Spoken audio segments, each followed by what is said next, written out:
Hello and welcome to the Doctor Who podcast. In this episode, we're talking Chapter 10 of Ender's Game by Orson Scott Card. So Chapter 10 is called Dragon. This is where Ender gets promoted to a commander of his own army, which is the Dragon Army.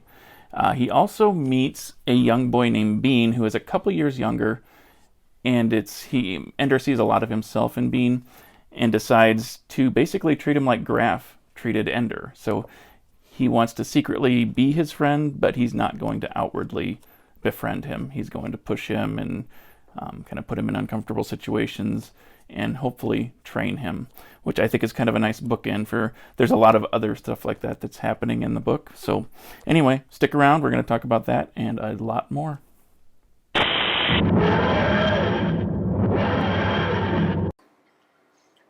Hi, we're the Doctor Who podcast. My name is Chris. My name is Chip. My name is Brian. And today we're covering Chapter 10, entitled Dragon! Anyway. Go ahead, Chip. Alright, so the big thing that happens here is Ender gets promoted to commander of his own army. It's called the Dragon Army, and it's an army that's been defunct for several years, and they're bringing it back. So they give him a bunch of launchies, a few veterans. I think everyone in his army is younger than No high caliber veterans. Right. So, Mm-hmm. yeah. So he meets the soldiers, takes the battle to the battle room for the first practice. The big thing that really happens here, or the one that stuck out to me, is when he meets Bean, who is, he must be around 6 or 7, so he's a launchy, new kid, but Ender sees a lot of himself in Bean, and he kind of makes this he makes this conscious decision to really push him and make Bean into the best version of himself that he can be, but The best being that he can be? Yep, the best being that Bean can be. They're the magical fruit. Sorry. Don't be. But the thing he does is he starts to manipulate Bean just like Graff is manipulating him. But he wants to be different, so he says, he's going to be Bean's friend, but he doesn't do it outwardly. He does it, kind of behind the scenes, which is exactly what Graff had said to Anderson, I think, early on in the book, that, he's going to be the best friend that Ender has. Ender's just never going to realize it. So even though Ender thinks he's doing things differently, he's still basically doing what Graff is kind of manipulating him doing. It's kind of sad, really, how they go into this, because they're just doing more and more isolation on Ender. He's becoming more and more alone, and now he has his own army. But he's like training all of these new people. He doesn't have any peers, and he's not allowed to train with other people. I do like the fact that they do like the most school thing ever here. It's like, well, you're going to take Dragon because that's like the outfit that we've got, and you're going to use the colors because like that's all we've got. We're a school up in space. Like we've got to reuse. They said that they've no been replicators. retired for like 4 years or something, right? Yeah. They don't have any replicators. Apparently not. But this team had a losing record, and they want to see if Ender can actually do something with it. So, again, it's Ender starting from nothing and kind of making his own way with this. All the while becoming more and more independent forcibly, and the people he thinks are his friends are driving him further and further back. So it's kind of a sad chapter when you think about it. Yeah. Did you say he was making his way Yes. in the world today? I hear it takes everything you've got. Oh. I'll stop there. You go on. It's family ties, right? That's No, that's Cheers. Cheers, yeah. Yeah. Where everybody knows your name. Jeez, come on, Chip. I know. Come on. I'm the one that probably watched that when it was on. You guys did. Yeah, I did. Yeah. Different strokes. Yeah? Mm-hmm. Remember different? Yeah. That's a life. Yep. So they're all about you. So, all right. Chris, you're up. I'm up. Yeah. So this is, we see Ender take command of Dragon, and I think it's interesting that he immediately asserts command. He doesn't try and be friendly. He doesn't try to get in their good graces. He tries to be the ultimate commander, like this presence of authority. So from the barracks, like, telling everybody to, veterans in the back, newbies in the front. We're gonna go practice. If you're not dressed in X amount of time, you're walking through the halls naked, and you're gonna put your flash suit on when you get there, right? I mean, he's just like, he comes out of the gates being a hard ass, and it initially rubs people the wrong way, like his army the wrong way, right? And they start doing training, and he starts doing things so unconventionally. Yeah. But the thing with Bean is interesting because initially Bean doesn't like him, and I wonder if because you made the point, Chip, of saying that he's treating Bean like Graff treated him, right to the point of saying this guy is the best one here. I mean, it's a But I'm not going to tell him. He came out and told that to everybody. It's like, this kid gets it, the rest of you don't. Like, he came right out and said that. Yeah. And it's interesting. I guess it was more that he didn't name him Toon Leader like Bean asked or wanted. Right. But, yeah. So he's still making him prove himself. That he's correct. So, yeah, I don't know. The practice sessions to me were interesting, though, because, like, he's made his way through a couple of armies now, and he's like, okay,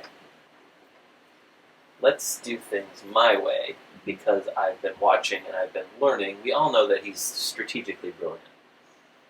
We can tell that just from previous chapters, all the way from his first day at battle school when he started watching the older kids playing one of the games and then going and, like, beating him best out of 3, right?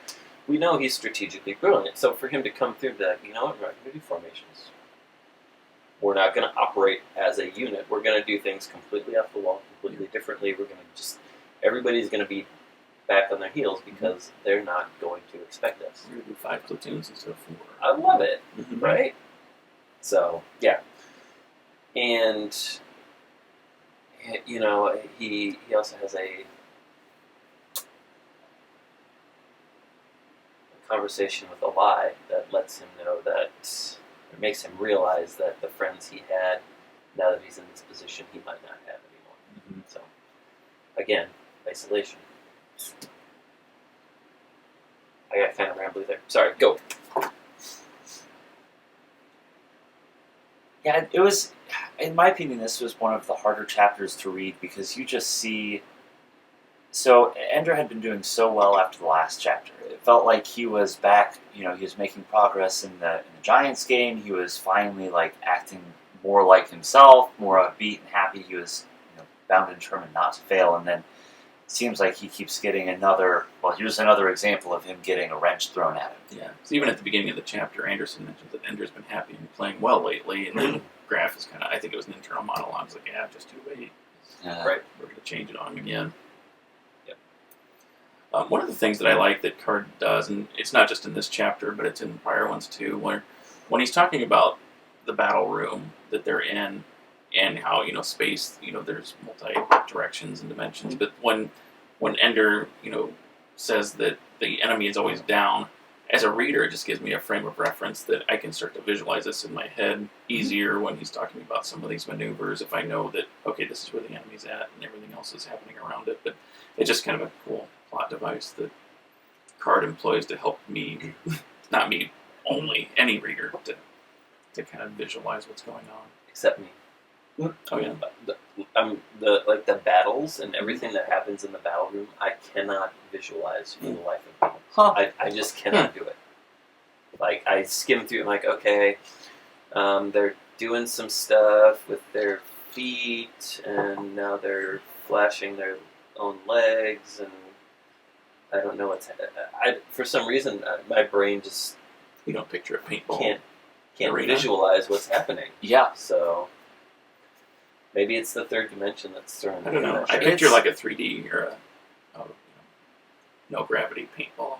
Yeah, and conceptually that makes a lot of sense to me. But when I'm reading what's happening, I'm like, I don't know. I'm just going to keep going. Yep.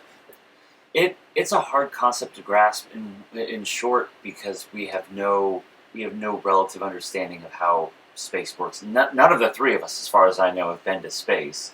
But I can't afford it yet. Well, but Right. maybe someday. But it is hard to picture, the wall becoming the floor, the wall becoming like it's just conceptually hard to understand. But I think some of the beauty with the writing is, it's okay if you don't get it, because it's cool if you understand the mechanics of how it's working, but it's not so imperative to the story that you have to know it. All you have to know is Ender did something that was brilliant, and the other team didn't see it coming. Right.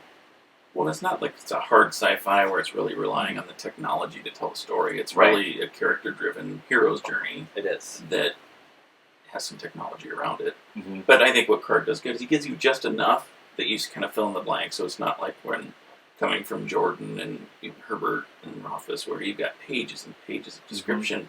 You don't have that here. You've just got kind of the bare minimum skeleton that you can kind of flesh in yourself. It's much more character and dialogue driven, which I like. All right. Well, we do invite you to hit the like button if you did enjoy this video. We also invite you to subscribe, and if you hit the bell notification when we post new content, you will get notified. Lastly, please leverage the comment section. Last week we asked you to let Brian know that he was sexy, and we would just like you to keep that trend up. And he hasn't changed his shirt. I'm going to keep wearing the same shirt for another couple weeks until someone does it. Smelly. Right. That's what that is. Oh, jeez. And file. Mm-hmm. Anyway, tell us what you liked, what you didn't like, the observations, that you had That was one. in the comment section. Thank you.